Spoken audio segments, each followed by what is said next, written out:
Good afternoon on what is a warm, bright and sunny day. It is Wednesday the 19th of June and I'm in the reading Nook with a nice hot cup of tea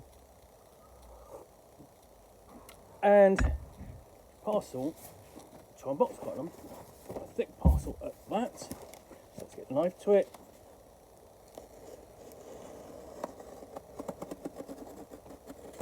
Just cut through the sellotape.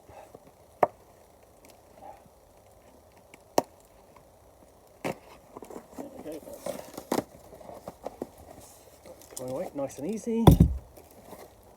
And what I've got in that is that, so I can't see any details yet. And it is indeed quite a thick book. Now I can see what it is, but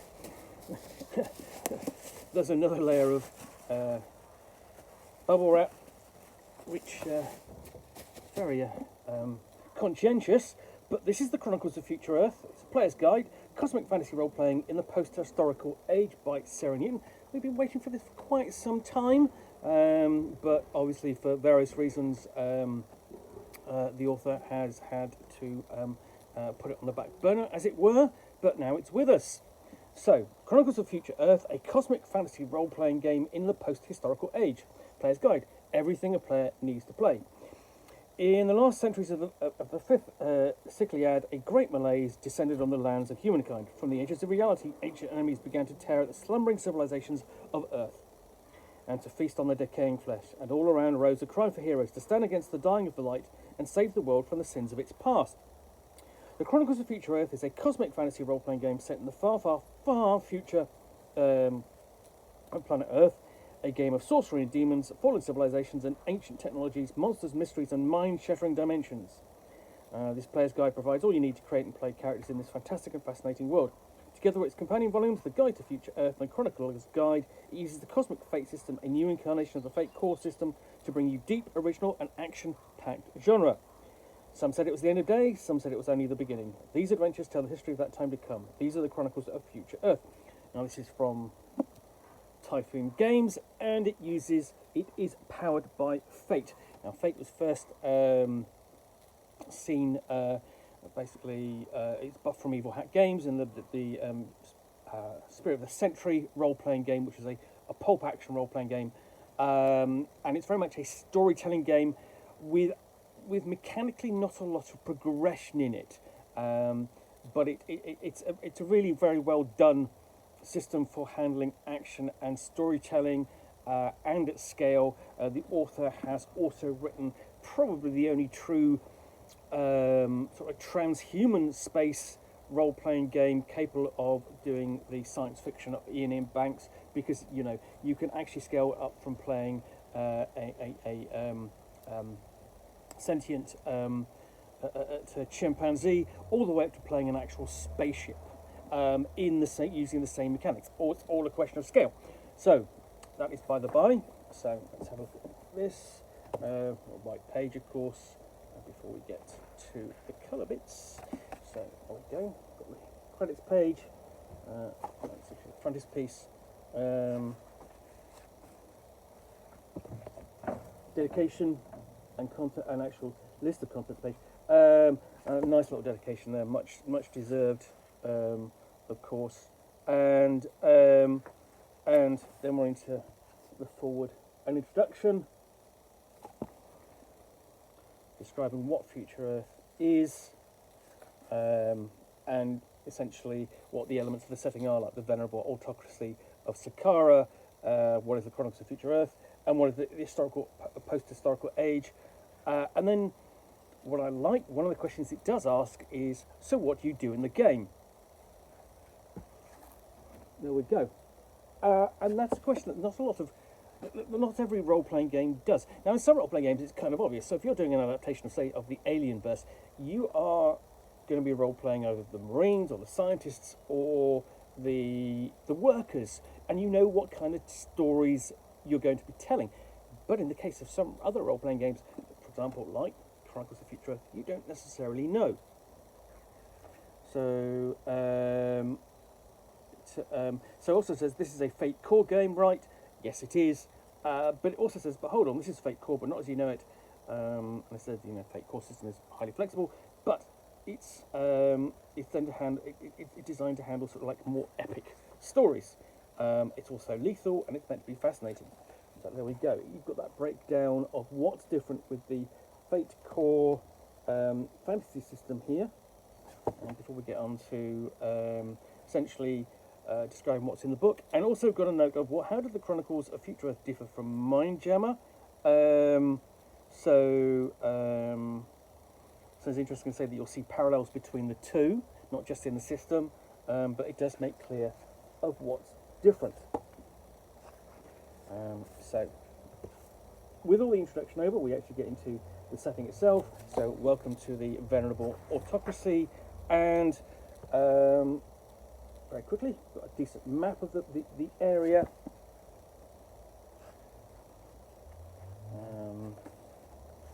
What's going on, including a list of all the gods and so on, and then a guide finding out more about Future Earth, where to look elsewhere in the book. Before we get on to the basics of the tabletop role-playing game, and of course Chronicles of Future Earth. So yeah, basic guide to how to play the game, rules and mechanics, explaining aspects, skills and so on, and then showing you what a character sheet actually looks like filled in. Let me just show you that.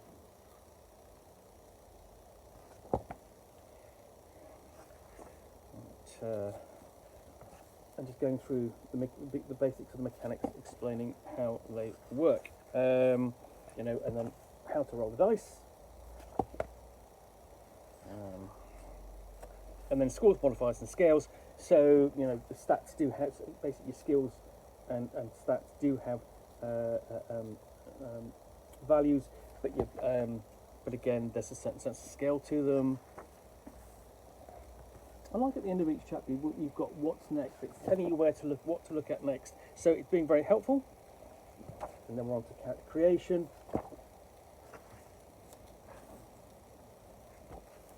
Saying, asking the question, how do your characters fit into the world? And then starting from first steps, what is your character, or who is your character? Choosing your character concept, homeland, kindred, occupation.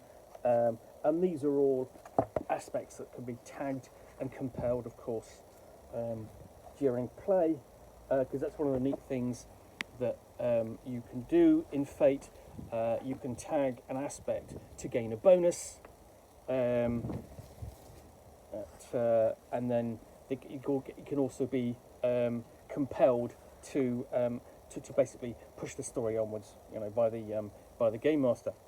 So again, taking you through the process step by step, choosing stunts, which are special abilities you have, and then so on. Actually go through the process fairly quickly. And I mean, if you've played any Fate role-playing games, then you'll have no problem creating a character in this game. And then that's it, you're done. Before we go on to homelands and kindreds, so this is really your backgrounds, accompanied by a section on social class for each of the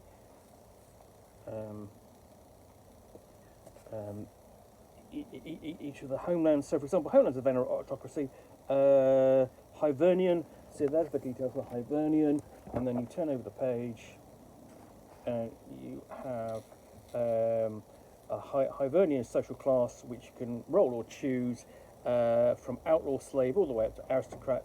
Gives you a list of typical occupations, typical houses, and a resource cap, all in one table. So that can be rolled on or selected, and it's going to do that again and again for each of the different homelands within the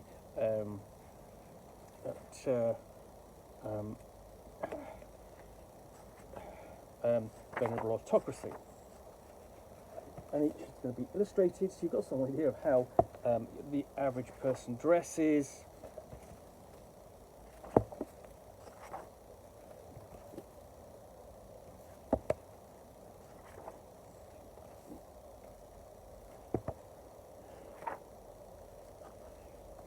And we've got the Kindreds of Future Earth.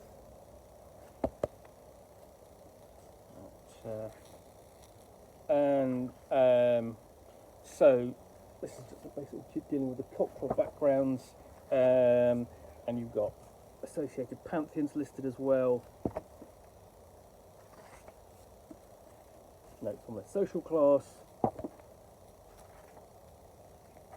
Not all of them are necessarily human.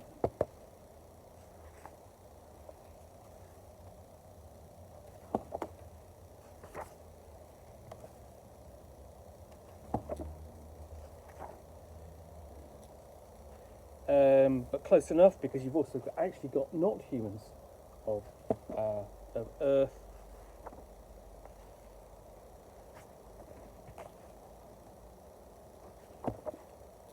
See, you've even got basically tentacular sea peoples, sort of like almost a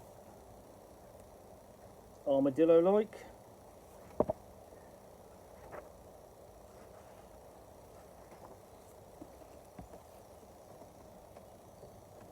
And that reminds me a little bit of a Thrykeen from Dark Sun. And then we have occupations. So list of those, you know, and they can be built. And they've got a list including, you know, under agent, detective, cryo special agent, beast turtle of Mahout, animal breeder, animal trainer. So they've got quite broad ones. So for example, under elemental cult magic user there, you also have apprentice shaman, and then for example for entertainer, you have circus people, courtesan, diviner of the canal folk, magician. So quite a lot of these options. Fighter covers assassin, gladiator, holy warrior, legionnaire, mercenary, temple guard and warrior. And each of these comes with prerequisites. You've got to meet, essentially, and then aspects for your essence, shadow, pillar, skills and stunts, community builds, relationships and equipment. So, quite a lot of options.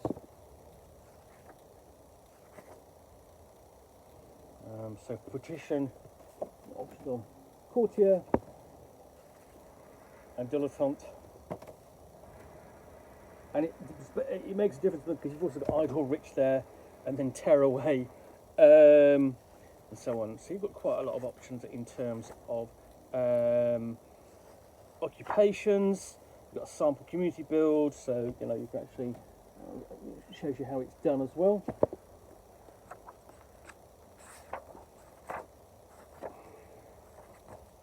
And then aspects and fate points, so these are going to be the things that you're going to bring into play. So they can be situation aspects, condition aspects, relationship aspects, and so on, game aspects. And these are going to be things that you're going to be tagging and compelling throughout play. The game master is probably going to be compelling more than tagging. An explanation of how they work.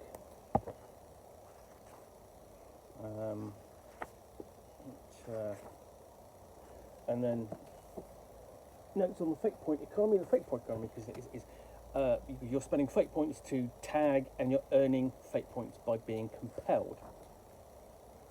And then skills and stunts. And essentially, your 4 actions are going to be overcome, maneuver, attack, and defend. And that applies to everything. You know, if whether or not you are trying to persuade one, you're still trying to overcome their reluctance, as it were.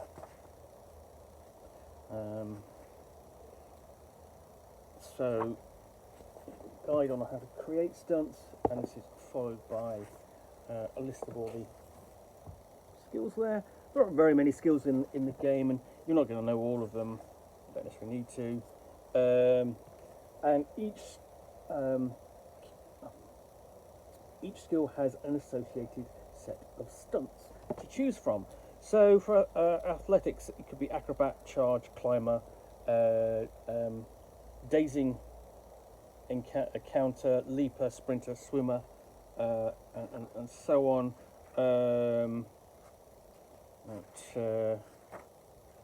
You have section on learned languages, so that's something to consult especially if you're a scholar or something like that. Investigator, investigate the skill. Stunts include eavesdropper, lie to me, the power of deduction, and trapster.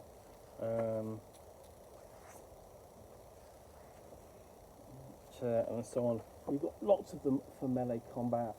Arrow strike, backup weapon, bypass armor, cleave, formation fighter, heavy hitter, and the like.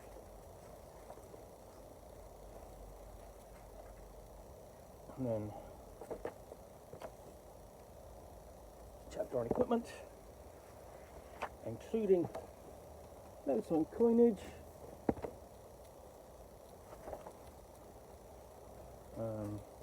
and how it works, how equipment works in the game. So I'm just going to have a little sip of a nice hot cup of tea.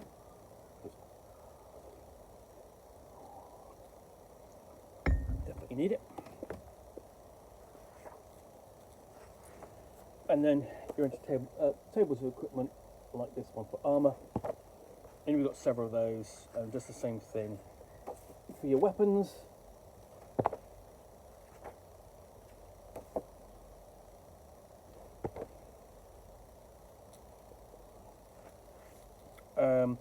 I think you've got weapons like radium rifles and pistols, and so on. So there is a strong science fantasy element to this setting. You know, you've got tables for things like musical instruments.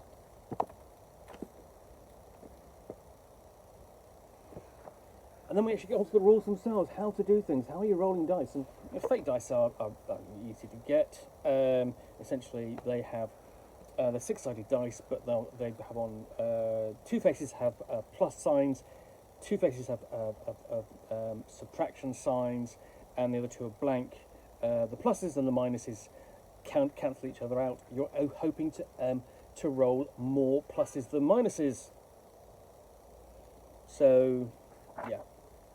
You've got your difficulty table there, and then you're just adding bonuses from your skill and your attributes and your stunts if they come to action. So here we've got a more detailed overview of the four actions I mentioned earlier. So overcome, attack, defend, and maneuver. And these are all explored in greater detail in the rules section. And you've got examples of play there. That's quite a nice lengthy example of play. Handling a contest maneuver, handling a challenge, and I always enjoy reading examples because obviously it's gonna show me how the rules are meant to work rather than the earlier section telling me how they're going to work. So we move on to the attack section. So you've got basically a worked example there, handling attacks and defences, combat, so on all the way through. And then basically a guide to contextualising context, how to essentially set it in the world and tell a story around it. And then you've got a couple of tables of combat manoeuvres, because players do like their combat manoeuvres. That's what we got. Interesting that you can have. We've also got rules in there for handling mental damage using the same mechanics, so intimidation, terror, and fear attacks. Status conflict consequences, typically coming from social conflict, wealth conflict.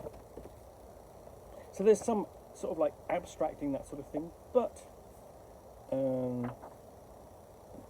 kind of works.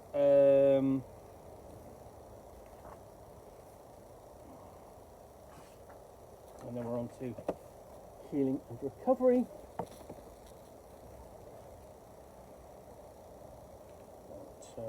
Hazards, blocks and barriers. So sort of like we're on to environmental hazards and relationships. These are going to be with you. Basically with sidekicks and servants and dependents, allies and dependents as well, and on animals, your mounts and other animals. And you can have even magical relationships, so demons and avatars, and then communities and constructs. And you've got a whole list of sort of like items that can be found. You can have a relationship with, like, you know, a breather, a far hearer, a far seer, and so on. And even devices called mind stones, can find out what that is in essentially mysterious organic presences of alien, paladoi, or proteans. They convey knowledge in the form of memories and information. Interesting. And then we actually get on to advancement and how characters improve. Tends not to be a major feature of Fate-powered games, but nevertheless, you know, you can increase skill levels, you can add to them, you can swap adjacent skills, and add new stunts, and so on. And after all that, we get on to the magic section. So this covers the forms of magic, starting with cantrips. So it feels a little bit traditional, but you can associate power stunts with sorcery and divine magic. Essentially, you've got a guide on how to use magic.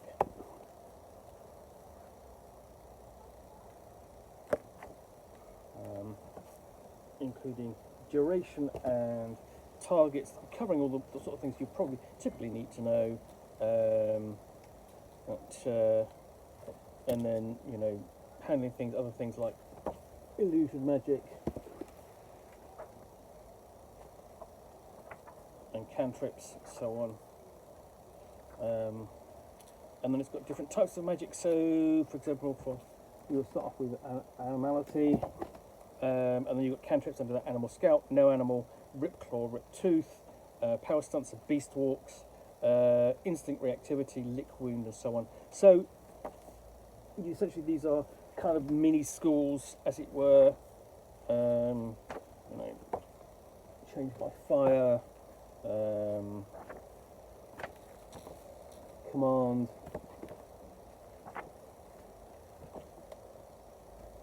physicality, which is basically playing with the forces of void and entropy, and even death.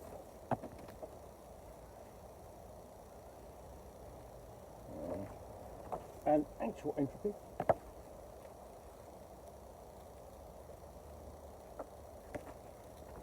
As opposed to growth.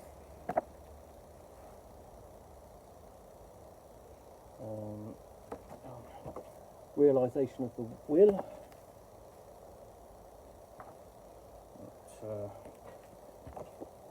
Time as a kind of general school, or even void. So there's a certain negativity to these spells: entropy, death, destruction. But you counter that, you do have things like wisdom. But opposing that, basically, you've got divine magic, including handling miracles and demons.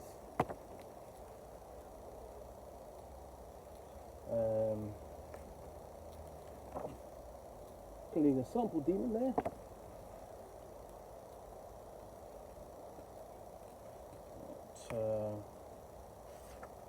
And creating a temple around which you can sort of, like, you know, organise a faith, sorcery,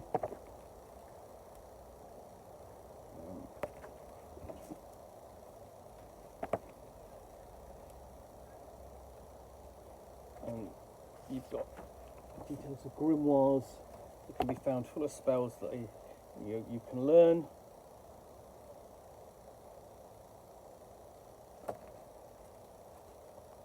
So you've got an example School of Sorcery as well.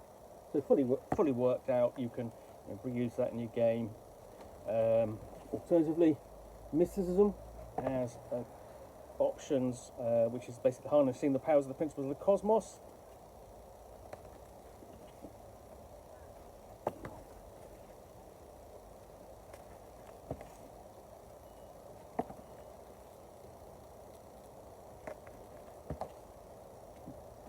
Looking at the mystics, the notable mystics. And this essentially becomes to a close here because we've got the character sheet reprinted again, and reference sheets.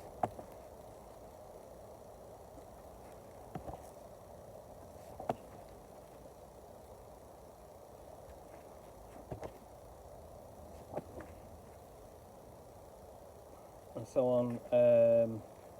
Glossary. And lastly, the index. So that is everything in the Chronicles of Future Earth. There is quick go back for Sarah's other books in the back there. But yeah, that's the Chronicles of Future Earth, new role-playing game from Typhoon Games, written by Sarah Newton.